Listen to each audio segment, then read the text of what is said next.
you do it. You don't need to say it, but he said. Την τρίτη μέρα, ο Νάντο και ο Κανέσα φτάνουν στην κορυφή του βουνού, δυτικά του αεροσκάφους, ελπίζοντας να αντικρίσουν τις πράσινες κοιλάδες της Χιλής. Ο Νάντο ανεβαίνει πρώτος και ψάχνει στον ορίζοντα. 360 degrees around, turning around what I saw were snow-covered peaks, snow and snow and snow and snow and snow and snow. Τους λύθηκαν τα γόνατα, μα καθώς επιθεωρούν το τοπίο, ο Νάντο εντοπίζει δύο βουνά όπου το χιόνι φαίνεται πιο αραιό. Αν και πιστεύει ότι θα χρειαστούν 50 ημέρες για να φτάσουν, λέει στον Ρομπέρτο ότι πρέπει να κατευθυνθούν προς τα εκεί. I said, Nando, that's 200 kilometers from here. I said, Roberto, I'm not going to die here. I'm not looking into your eyes and dying. We cannot go back to the airplane. Let's die walking to the west. He had something supernatural in his head that was driving him. There was the need to go back to his father. Τα δύο αγόρια συνεχίζουν αποφασιστικά το δρόμο τους. Δεν έχουν ιδέα που βρίσκονται, πού πηγαίνουν. We walked and climbed and crossed crevasses and glaciers and rivers and rocks and boulders and whatever you can imagine that exists on one of the most hostile environments in the world. 7 μέρες επίπονης πεζοπορίας και ξαφνικά φτάνουν σε μέρος χωρίς χιόνι.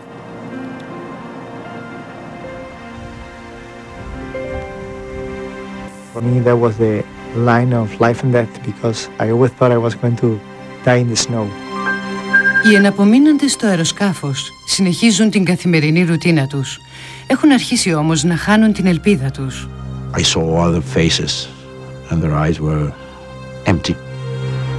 Στην ένατη μέρα του ταξιδιού τους, τα δύο αγόρια έχουν περπατήσει περισσότερο από 40 μίλια, διασχίζοντας ένα από τα πιο απόκρημνα τμήματα των Άνδεων.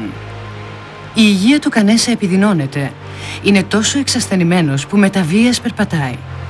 Φτάνουν σε έναν πλατή ποταμό. Ο Νάντο, ψάχνοντας ξύλα για να ανάψουν φωτιά, βλέπει έναν άνθρωπο πάνω σε ένα άλογο. The moment I saw him was the first moment that I felt I could be saved. Ο χιλιανός βοσκός Σέρχιο Καταλάν οδηγεί το κοπάδι του μέσα στα βουνά. Ο Νάντο φωνάζει βοήθεια, μα ο Καταλάν δεν μπορεί να ακούσει παρά μόνο το ορμητικό ποτάμι. Ο βοσκός υποθέτει ότι οι νεαροί είναι κυνηγοί που έχουν χαθεί. Καθώς η νύχτα πέφτει γρήγορα, τους κάνει νόημα ότι θα έρθει την άλλη μέρα. He said tomorrow. And for us there was a huge relief. I mean, we had evidence that they're going to rescue the next day. And the man threw us some pieces of bread which we shared. It was incredible. Η επόμενη μέρα θα φέρει τους σωτήρες και όλος ο κόσμος θα μάθει για τα αγόρια και πώς επιβίωσαν στη 1972. Άνδης. 17 μέρες έχουν περάσει από τη συντριβή του αεροσκάφους που μετέφερε τους Ουρουγουανούς παίκτες ράγκμπι. Οι 16 επιζώντες ζουν μέσα στο αεροσκάφος. 2 από αυτούς, ο Νάντο Παράδο και ο Ρομπέρτο Κανέσα, εγκατέλειψαν το αεροσκάφος σε αναζήτηση βοήθειας. Μετά από 10ημερη πεζοπορία, έφτασαν στην κοιλάδα Λος Μαϊτένες, όπου τους βρήκε ο χιλιανός βοσκός Σέρχιο Καταλάν. Τους πήγε σε μια καλύβα 1 μίλι μακριά και τους πρόσφερε τύρι, φρέσκο γάλα και 4 πιάτα φασόλια. Everything that they were cooking there, and immediately we felt much better. Then we knew we were safe, but our main problem were our friends. Ο Καταλάν ξεκινάει με το άλογό του το μακρύ ταξίδι για να φέρει βοήθεια. Η Σολεδάδ Γκονζάλες, αραβωνιαστικιά του Κότσε Εντσιάρτε, μαθαίνει από τις ειδήσεις ότι 2 αγόρια έχουν σωθεί από τις Άνδης. Δεν ξέρει όμως ακόμα αν ο Κότσε είναι ζωντανός. I was so tired of always hoping and having no results that I went to my room and I stayed there. And I didn't tell this to anybody. Τα νέα διαδίδονται στη Νότιο Αμερική και οι δημοσιογράφοι κατευθύνονται προς τους πρόποδες των Άνδεων για να εξακριβώσουν τις φήμες. Ο Χόρχε Μάσα, διοικητής της χιλιανής πολεμικής αεροπορίας, ετοιμάζεται να πετάξει με ένα μεταγωγικό αεροπλάνο από το Σαντιάγο στην Αργεντινή, όταν δέχεται ένα τηλεφώνημα. We heard that two survivors has appeared. At first we doubt, but after we receive a message from the army, then we say, well, this is serious. Τα 14 αγόρια που βρίσκονται στο βουνό ξυπνάνε, ανοίγουν το ραδιόφωνο και μαθαίνουν ότι οι δύο φίλοι τους τα έχουν καταφέρει. We start laughing and screaming and shouting. I get prepared. I use my hair in my hair, and I take my beard off, and I was prepared. 40 μίλια μακριά, στην κοιλάδα Los Maitenes της Χιλής, ο Νάντο και ο Κανέσα τρώνε το πρωινό τους, όταν ένα πλήθος δημοσιογράφων κάνει την εμφάνισή του. Περπατούσαν ολονυχτής για να αντικρίσουν τους διασωθέντες.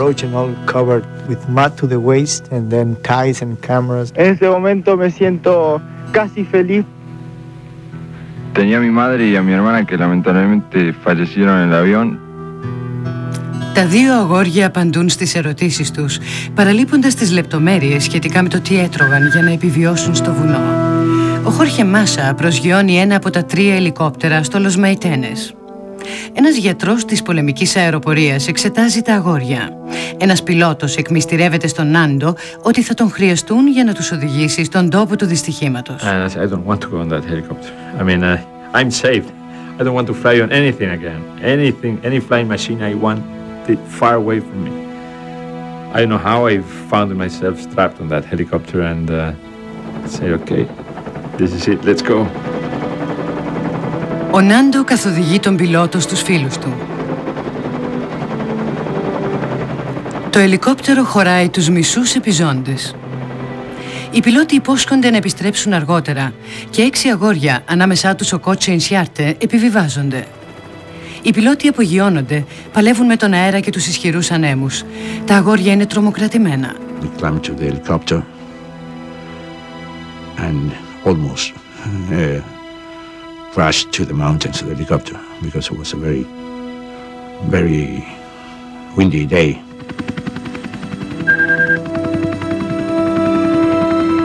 When I opened my eyes, I saw the green trees of Chile, and the sky was blue. And we felt that that day was the most beautiful day. I come from the helicopter and Carlitos embraces me. You know, we were so weak that we just fell down on the grass. And those are moments that will be engraved in my mind forever. No? Ο Καρλίτος Πάες βλέπει τον πατέρα του έπειτα από 2,5 μήνες.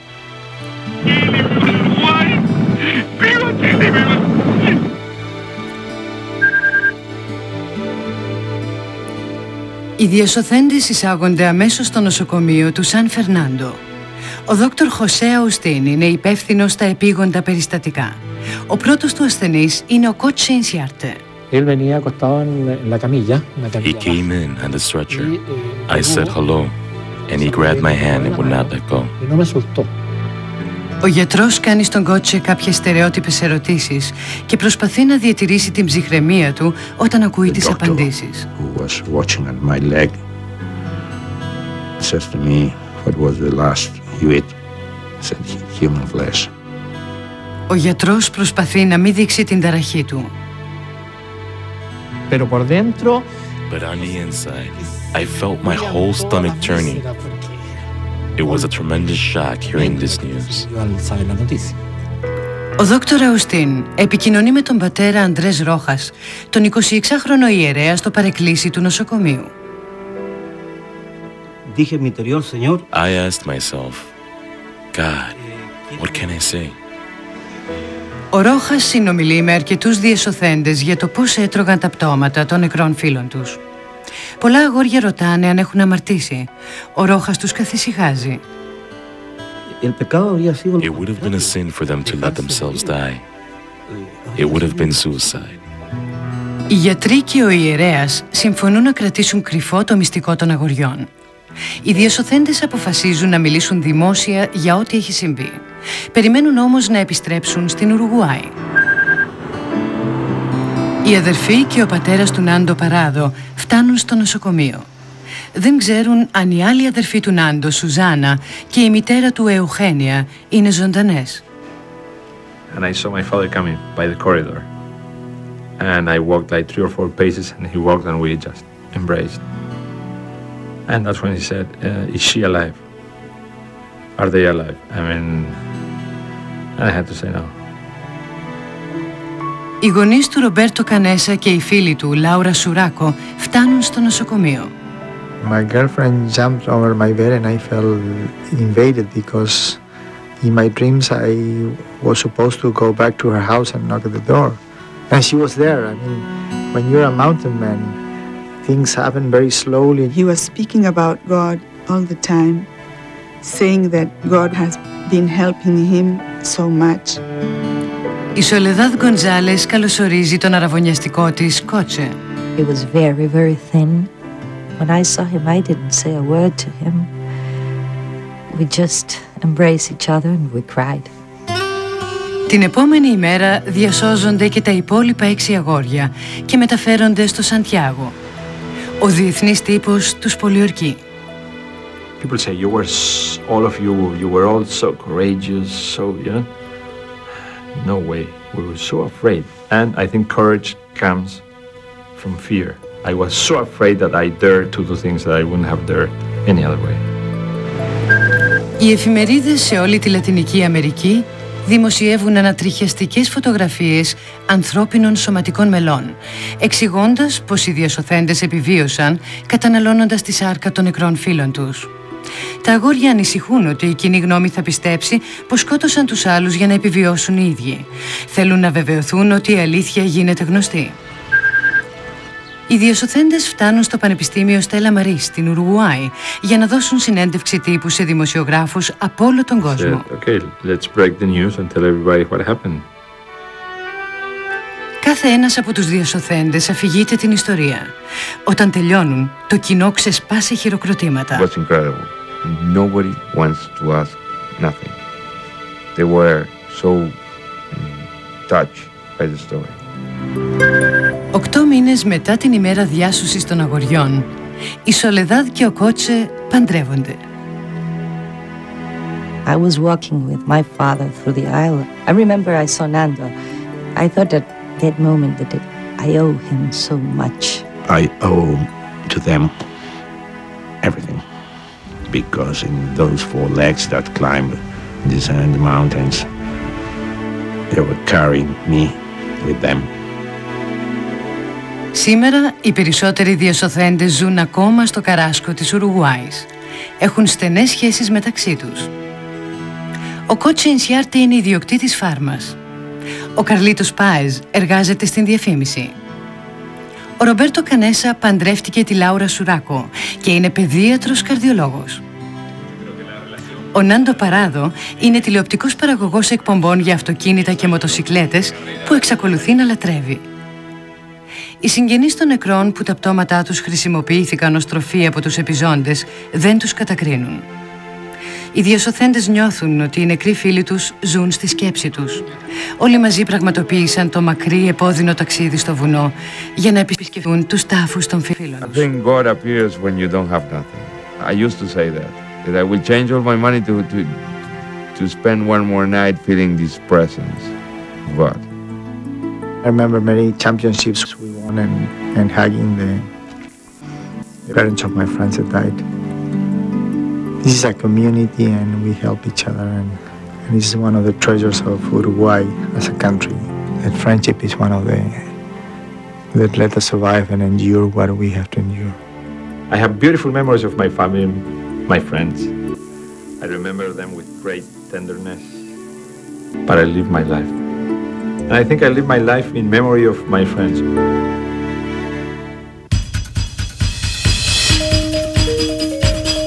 Μετάφραση Αφροδίτη Κοσμά.